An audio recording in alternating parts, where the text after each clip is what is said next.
بسم الله الرحمن الرحيم. السلام عليكم ورحمة الله وبركاته. غيرت ودي السلام يا دلهانتي ملك استوى جوجتان سود ودا أصحابي وقت جويجا هايدين وعناد واي la dagaalankii argixisada ee gobolka Hiiraan lagu dagaalamayay horta labadan bari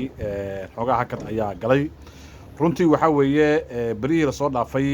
dagaal xoogan ayaa waxay ka dhaceen Jicbow iyo Cabdul Gurey iyo meesha la yiraahdo Beeraya Bali Agas dagaaladaasi runtii waxa weeye khasaare badan waa ka dhasheen runtii nimankii argixisada ahayna kuleetaba inta badan godadka horta waa laga saaray hadda hal god ay ku dambeeyaan ay ku jiraan maxaa markaa sababay in ilaa iyo hadda meeshaas ay ku jiraan kooxda argixisada ah oo yacni laga saari waayay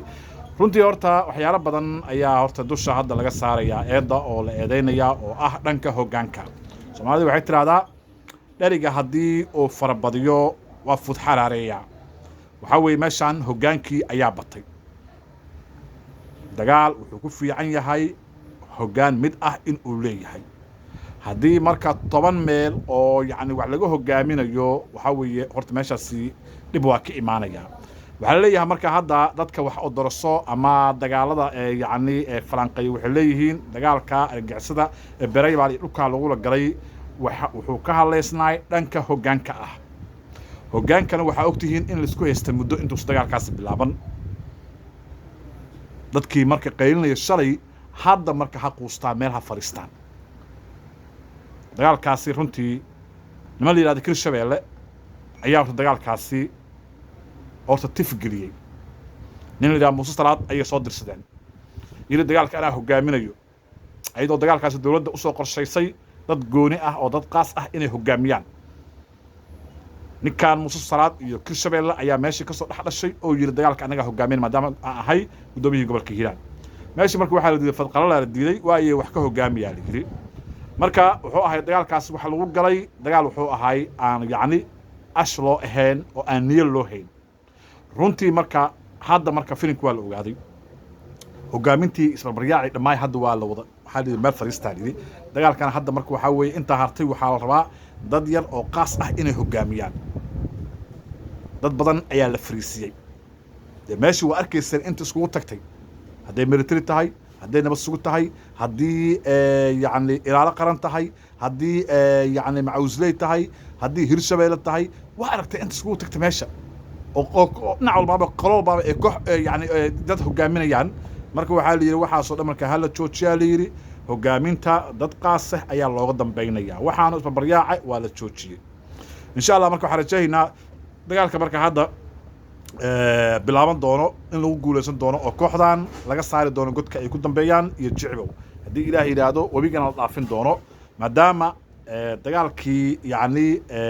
hoggaankiisii uu qaldanay hoggaankiisii oo yacni isbarbaryaaca ku yimid waxa weeye meeshaas tafaraarq badan ayaa ka imaanayo oo xataa waxaa dhacday fowdo ayaa dhacday xataa shalmay daraad oo qabiil dhan jufa dhan ayaa hubkeedii wixii gaadiidkeeda la baxday oo tiri anaga waxaan saam kuma jiri karno oo dhimasho badan aan gaartay ilaa ay hadda nimankii waa kuwa wana hor taagan yihiin meeshaan waxa weeye hoggaanka waxaan isbarbaryaacan kuma jiri karno raggeena kuma dhameyn karna yiraahdeen raggii alxaasil jufadii waa la soo celiyay arrintan waa laga wada hadlay ninkii sanbiloosha ahayaan meesha tagayo arrintaasna waxa weeye marka waxaa la rabaa haddii Ilaahay yiraahdo in marka dad looga dambeeyo qaas ah Muuse Salaad waxaan leenahay marka waxba waa keeni weysay dagaalka hoggaamiyaa lagu yiri waxba waa keeni weysay meel fariisa marka hadal dambe yaa laga maqlay sanbalooshana wuxuu soo rogay ciddii wardida godka Jilcow ayaa yaqaano ahay dagaalka waa la bilaabayaa waana la qaadayaa wiil hoggaankan badanne ma shaqayn doono hoggaan yar oo kooban oo muhiim ah ayaa howlgali doono wiil ciidanka hoggaamin doono ciddii isku daydaa marka inay tafraar ula timaado godka Jilcow ayaa yaqaano waxa lagu soo ridaan leenahay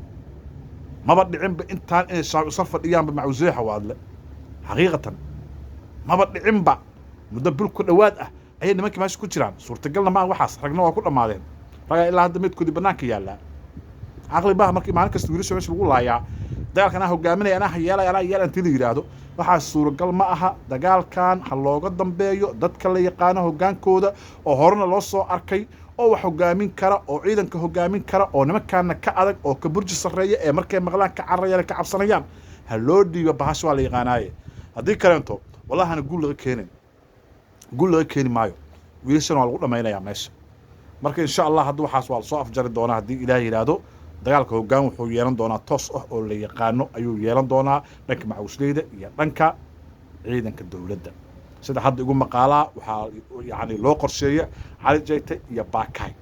militariga inuu baakaay ciidanka dowladda baakaay inuu hogaamiyo ciidanka macawisleydana ninka la yiraahdo cali jayte inuu hogaamiyo labadaas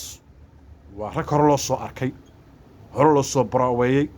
hore guulo badan u gaaray guulo badan u keenay haddana waxaa la yiri ayaga ha looga dambeeyo qofkii kalento soo mutuxaane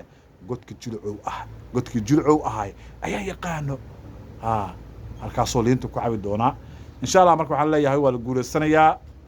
yaan la ordin yaa la roorin guush wax yar baa ka dhiman nimanka waxaa weeye god xun bay ku jiraan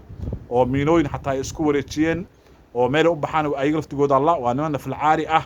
marka insha Allah meeshoodaas ayaa kuwaasi gam looga siin doonaa haddii ilaahay yiraahdo halkaasana looga talaabsan doonaa marka waxaan leeyahay ciidamada dib u xiraynta gobolka Hiiraan ee macawisleyda iyo ciidanka xoogga dalka Soomaaliyeed labadaba waxaan leenahay guul ayaa idin rajaynaa haddii ilaahay yiraahdo dhanka kaleento daacish saakay burihii meesha la yiraahdo calmiskaad bariga meesha la yiraahdo puntland saaka dagaalo xoogan ayaa dhacay weerarkan ayaga soo qaaday qaraxay baabuur balaay ka soo buuxiyeen